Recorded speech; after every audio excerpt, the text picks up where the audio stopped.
Hello everybody, welcome back. Jordan here. Today we're going to be revising the layout in the Lego City Amusement Park. I've got my Mickey shirt on, suiting, right? Well, when am I not wearing a Mickey shirt, I guess, but yeah. Today we're going to continue making the changes. As you all know, we recently changed the entire downtown area by removing the train track, and we're slowly but surely converting the roads to mills and also the buildings to mills and making some mills plates for the park and surrounding area. So there's lots of stuff going on in the downtown core, but we sort of forgot about the amusement park, didn't we?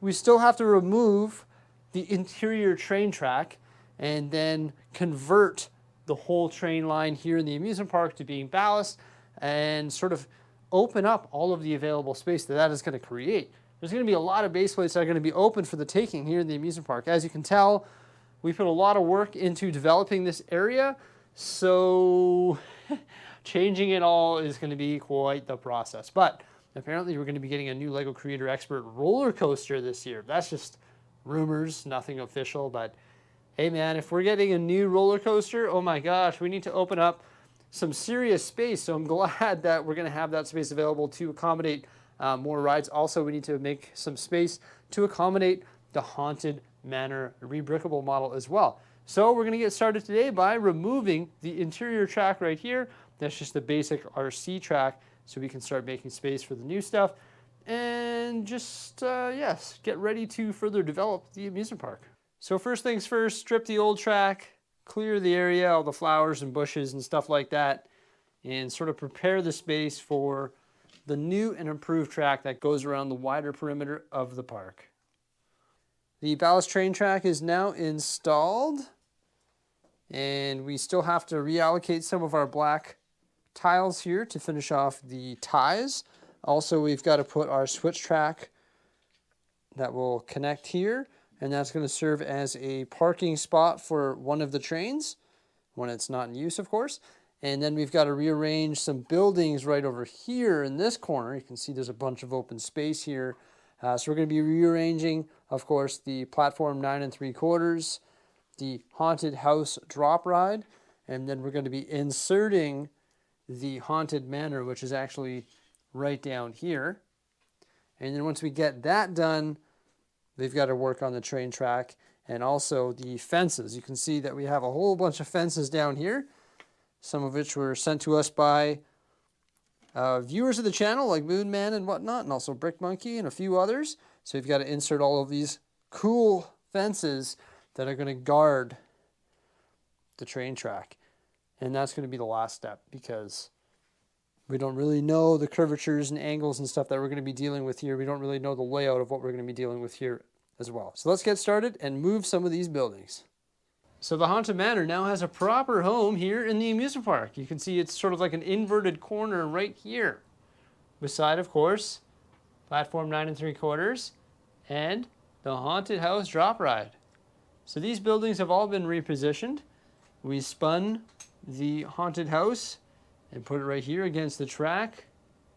Then we placed the Haunted Manor in the available space and moved platform 9 3/4 back and over so it's sort of behind the roller coaster. We also moved some of the stuff here like the concession stands, popcorn stands, the villains, the queue for the haunted house, and then Cinderella's carriage there just to fill some of the available space.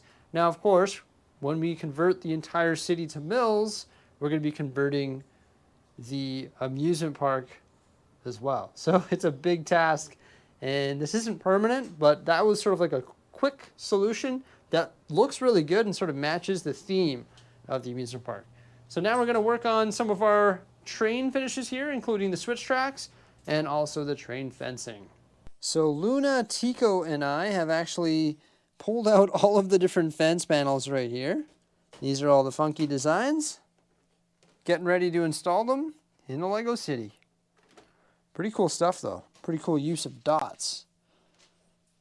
Woohoo!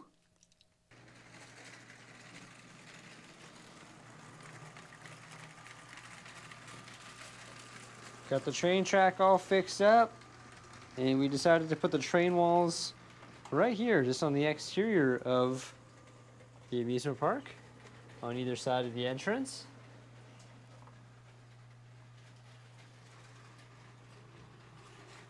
The ballast train track turned out pretty nicely. We've still got to get some more parts to ballast the switches. And also a few more curves. You can see our switch track starts right over here behind the haunted house. And we can park some additional trains underneath the Disney castle. So we got the Disney train there and the passenger train here for now. Eventually this whole area is going to change. We won't have the switch there. Rather, the train track will just end here and there will be parking underneath the Disney castle for the Disney train. As we all know, there's a new roller coaster coming out. Maybe. I don't know. There's some sort of new LEGO Creator Expert ride coming out, right? We all know that the LEGO group does a pretty good job of continuing popular lines like the Ferris wheel and the mixer and the roller coaster. So maybe we'll get like a swinging ship or bumper cars or something like that. And when that does happen, we have this space right here that can be reworked so that we can add the next ride. Probably remove this sort of kiddie area right here that has that little castle and the UFO carousel. And once we convert this whole area to mills, it's going to be a little easier to move around and it's going to look a lot better. There's going to be a lot more detail. That's going to be our next project, and that's why we decided not to move all of this stuff here, but rather just park a train there and sort of keep that space on the back burner for future rides and for future endeavors. So there we go. We've got the amusement park looking fresh with the placement of the Haunted Manor, the new ballast train track, and some additional space stowed away, sort of hidden stowed away, you know. It's there, but it's not there. It's used as train storage for now. And we've got these beautiful fence panels, double-sided, going all the way along either side of the entrance of the amusement park. And as you can see, it looks pretty good. So yeah, excited to get that cleaned up and back operating. So now our amusement park is back open for business. Not all of the fence panels actually got used. There's actually still a bunch that we have stowed away. And we tested this theory right here. Somebody said, why don't you put some of the fence panels on the side of your road plate so it hides the side of the table? I was like, that's a pretty good idea. What do you think of that? Does it add a nice pop of color? You know, we could change it up. We can give it more consistent designs and stuff like that. But it does do a pretty good job of hiding the table edge and just adds a really cool design to the side of our road plates. So that's a pretty cool concept, something we might consider doing. And that's really about it for today. Our goal has been accomplished. Let us know what you think of these changes by commenting below. Remember, like, subscribe, and stay tuned for some more great stuff. And thank you so much for coming on by. Farewell.